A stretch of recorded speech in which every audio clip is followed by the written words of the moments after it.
There was this guy named Mitch who was going to a university in Louisiana. And there's this girl in his class named Kayla, and he just loves this girl. He wants to date her more than anything. And, he's tried several times, but she's not that interested. And eventually she does kind of acquiesce and say, okay, let's go on a date. And they hit it off. And they end up graduating. And after graduation, they get married. And by 2006, Mitch and Kayla have bought their dream home in Louisiana.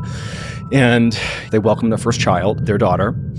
And then 2 years after that, which puts us in 2009, they have their son. So Mitch is at this little dream home and he's watching football. And as he's watching the game, there's this lamp. And for some reason, the lamp itself was blurry. And he's like, okay, I don't know what this is about. But at some point, the lamp is now turned upside down. Now Mitch is looking at this lamp thinking, okay, huge problems here. There's something wrong. I might very well be having some sort of medical emergency. So that night, Kayla comes home and she sees her husband, who now is not breaking out of his trance. He's sitting on the couch and he is absolutely focused on this lamp.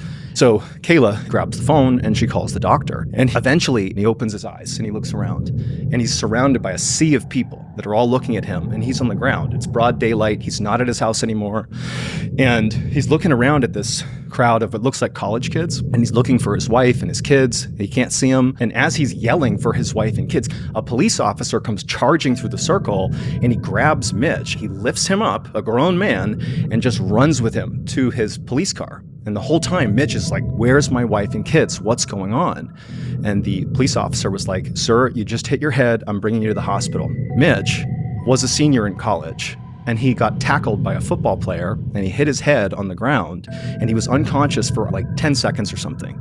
And in those 10 seconds, his brain constructed an entire life with a wife, with kids, with the white picket fence, the house. None of it existed. He never had a wife. He never had his kids. They're not real. And he had to grieve the loss of people who never existed, and it wrecked his life.